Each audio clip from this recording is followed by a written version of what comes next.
दोस्तों, सऊदी अरब दुनिया भर के विकसित देशों में से एक है।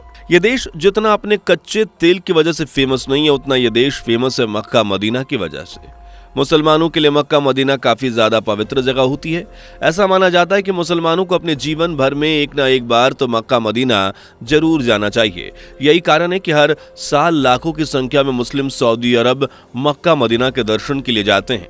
दोस्तों, जैसे हिंदुओं में ये मान्यता होती है कि 4 धाम की यात्रा कर ले तो इंसान के सारे पाप और सारे दुख मिट जाते हैं, ठीक उसी तरह इस्लाम धर्म में भी ये मान्यता है कि सभी को यहाँ जाना ही चाहिए और एक बार हज की यात्रा जरूर कर लेना चाहिए। मक्का मदीना जैसी जगह के दर्शन करने के बाद इंसान खुदा के नेक बंदों में शुमार हो जाता है। इसलिए हर मुस्लिम की ये ख्वाहिश होती है कि वो मरने से पहले एक बार हज की यात्रा जरूर कर ले। दोस्तों, इस जगह की इंपॉर्टेंस कितनी है इसका अंदाजा आप इसी बात से लगा सकते हैं कि मुस्लिम चाहे दुनिया के किसी भी कोने में नमाज क्यों ना पढ़ें, वो हमेशा काबा की तरफ ही मुंह करके नमाज पढ़ते हैं।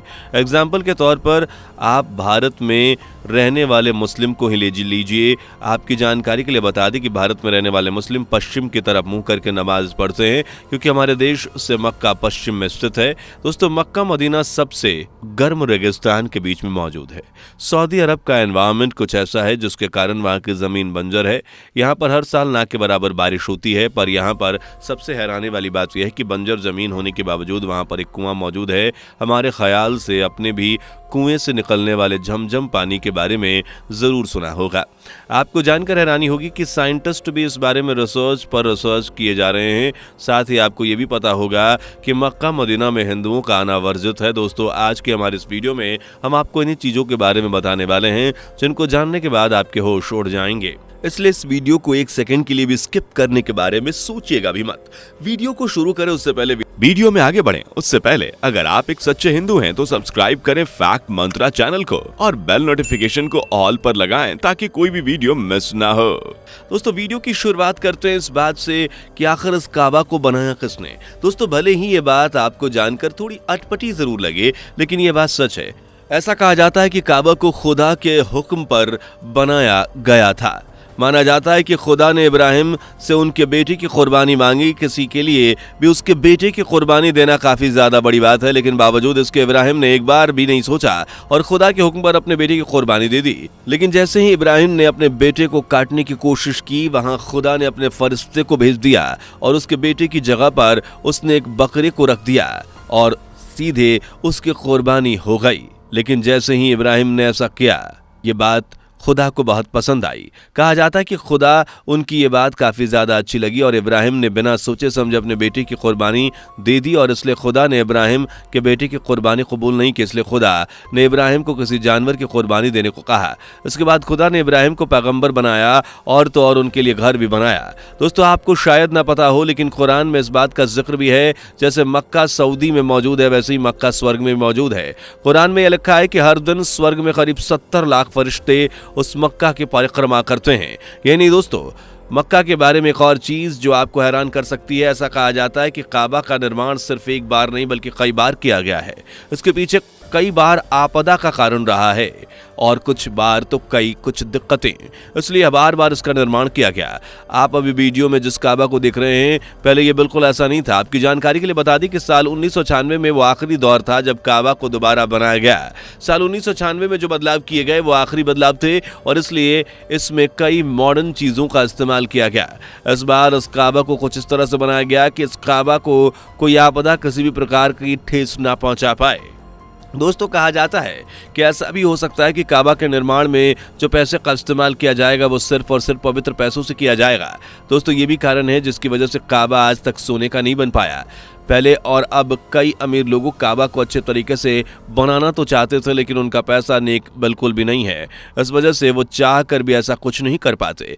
आपकी जानकारी के लिए बता दें कि काबा को कुछ अलग ही तरीके से बनाना था, लेकिन पैसे की तंगी की वजह से इसे इस शेप में बना दिया गया।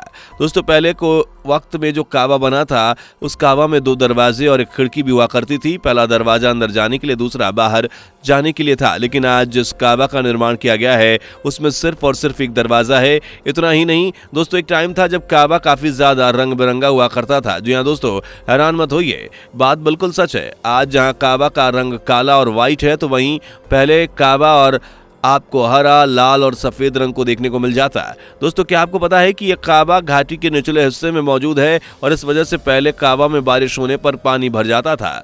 बारिश के पानी भर जाने के बाद भी काबा में लोगों की भीड़ कम नहीं होती थी।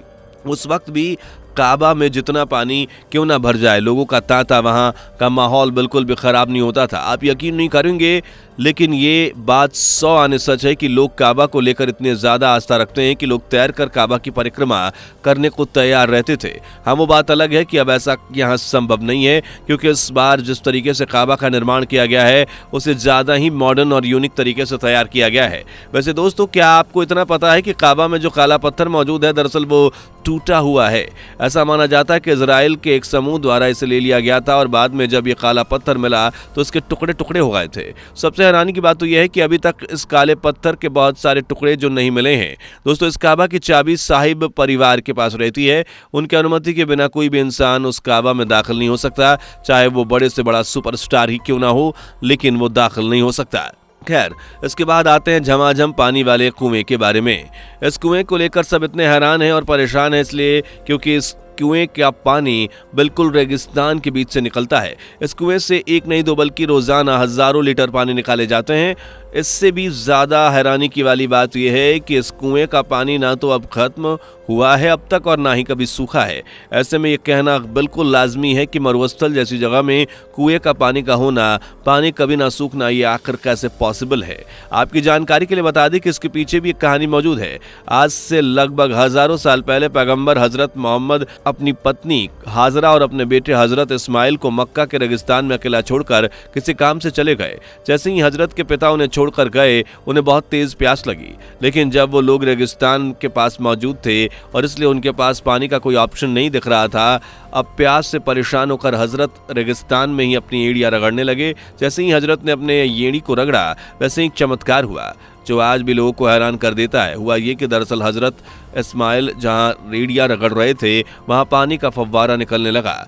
आपको भी लग रहा होगा कि इसमें चमत्कार क्या है, तो दोस्तों आप खुद सोचिए, रेगिस्तान में अचानक से पानी निकलना किसी चमत्कार से कम है। दोस्तों, आपको बता दें कि इस कुएं के पानी को जमजम के पानी के नाम से भी जाना जाता है। आपको बता दें कि भले ही इस पानी को इम्पोर्टेंस दे या नहीं, लेकिन मुस्लिम इस पानी को बहुत ज़्यादा अहमियत देते हैं।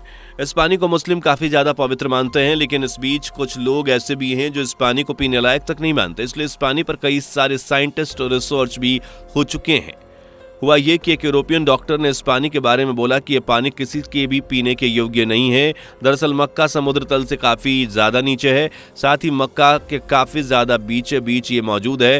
रिपोर्ट में ये तक कहा गया कि ये नाली का पानी है, लेकिन जब इस पर रिसर्च की गई तो सब हैरान रह गए। रिपोर्ट में ये बात सामने आई कि मक्का के कुएं में जो पानी आता है वो शहर के गंदे पानी से मिलकर आता है, लेकिन जब वो गंदा पानी इस कुएं के पानी के साथ मिलता है तो वो कुएं के पानी को दूषित नहीं कर पाता। आपको जानकर हैरानी होगी कि इस पानी में अमीन, कैल्शियम और मैग्नीशियम इतनी ज़्यादा मात्रा में मौजूद है कि वो किसी भी बीमार व्यक्ति को ठीक कर दे, और इसलिए जो लोग यहाँ इसे पानी को पीते हैं वो पानी को लेकर घर भी जाते हैं और काफ़ी फुर्तीवान महसूस करते हैं।